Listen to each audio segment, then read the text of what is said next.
Hi, sweeties. How are you doing? Welcome to cimnanya, and thank you all so much for all the love and support. Hope you all are doing great. So today we'll be talking something very important, and I am in shock because there are some certain things you see and you try to relate them, and then you are all in shock because it is hard for you to believe. Now, this video that I am seeing, it's a video that was made in 2015, and to tell you that the video that was made in 2015, trying to relate it to everything going on right now, it made a lot of sense. The fact that they've been looking for a way to get into Africa, not even looking for a way, like they've been mapping out that plan way years back. Because if I count from 2015 to 2024, it's literally 9 years, if I am not mistaken, or almost a decade, right? That they have been mapping out this. And their plan was like, they are going to come and help, come and help Africans with agriculture and all that, and that they are going to form consortium to deal with individual countries. And then how do they want to deal with the individual countries? Now, if you look at what is going on in Congo, it makes a lot of sense how they are dealing with that, like how they are dealing with individual countries already, and some other countries that are also going through what Congo is going through. I mean, all these are all planned work, and not like it was like, I am sure you all know all this. That's why you all are fighting tooth and nail to make sure that a lot of people, like, your voices are heard, and a lot of people, and it is amazing that some people are not even listening, and then they come back to say African Americans are always in everybody's business without knowing that they see far. It is just we that is not listening. Let's get into this video. I want you to watch this 2015 interview with that sociopath Netanyahu and what his plans are for Africa. Educational purposes. Watch this video, only. and I'll be right back. So I suggested to some of the European countries a simple partnership. We form consortiums to deal with individual countries, help them with their economy, help them with their security. The Islamist movements in Africa are not yet strong. They can be defeated today. They can be defeated today. It'll be a lot harder tomorrow. And my point is, in addition to the battle of ideas, there's the battle. You have to win the battle. And the earlier you win it, the cheaper it will be. The longer you wait, eventually, these forces will dissipate. Because there is no hope, there is no future for a world of darkness. A world of darkness. And I think the Islamists will lose out. But it may take decades. It may take half a century. Nazism was defeated, but it claimed the life of millions, tens of millions of people, and a third of my people. I think defeating them early is important. We'll defeat them in the battle of ideas, but let's defeat them on the ground as well. That sociopath Netanyahu likes to use the word darkness when referring to people. Kind of weird. Lot of Yahtzee energy. But I digress. How many people in Africa are Muslims? It was estimated in 2002 that Muslims constituted 40% of the population in Africa. Islam is the main religion of North Africa, the Horn of Africa, Sahel, and the Swahili Coast, and West Africa, with minority immigrant populations in South Africa.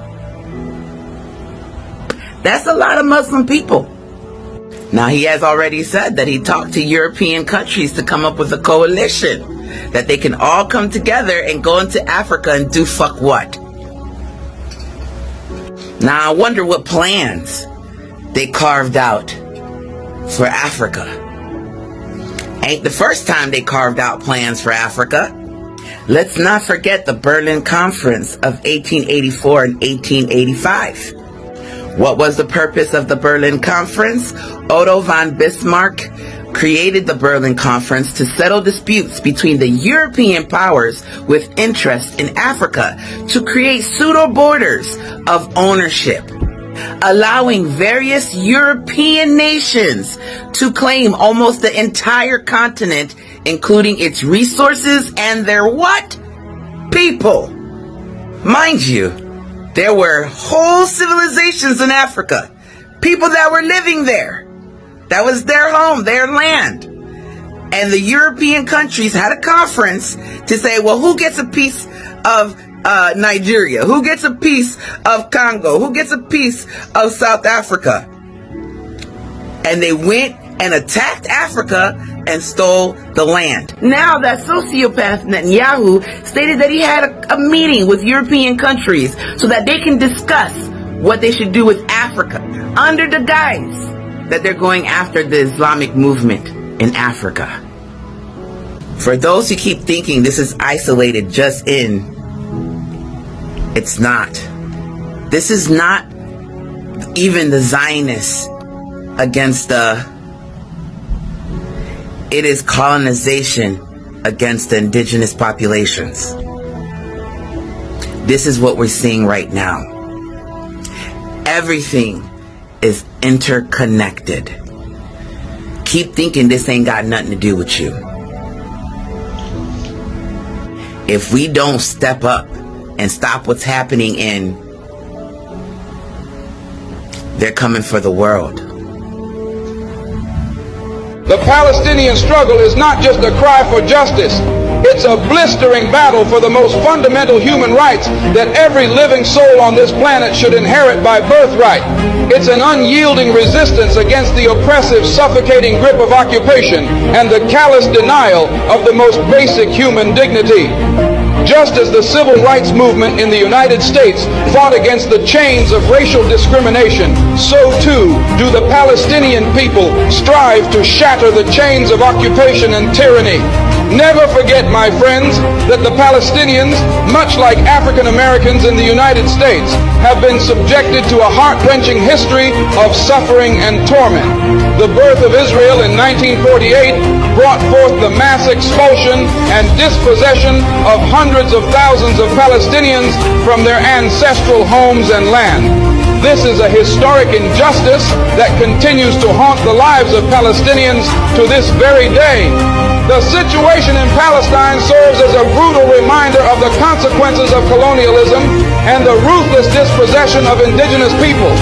It is an agonizing reminder that the fight for justice knows no borders, and we must stand united in solidarity with all oppressed peoples, whether they reside in the United States, South Africa, or anywhere around the world. After I liberate the Jewish people, I will go to Africa to help liberate the black people. Video footage of Israeli Prime Minister Benjamin Netanyahu talking about Israel's goals for Africa in a press conference in Uganda has many on the continent speculating what those plans and goals are. Will Africa be Israel's next target after they completely dominate Palestine? Watch the video and let us discuss. We have tremendous opportunities. We've solved our water problem, even though we're a very dry land. We've solved our agricultural problem. We produce with great productivity, vegetables, dairy.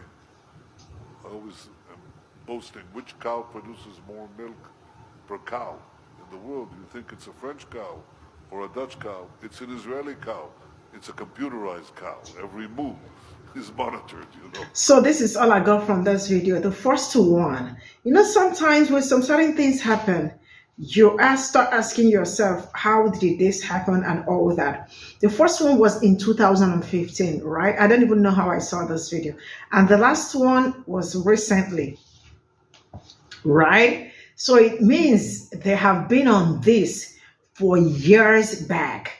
It's been probably 9 or 10 years that they have been on it, or more than, I am just saying this. So we probably don't know the ones that never made it to social media and all that. So they have been planning all this for years because they think Africans are stupid, gullible people. So they want to start with Africans. And if you look at what is going on in some places in Africa, that will kind of like make you understand what this man said and what their plans has always been.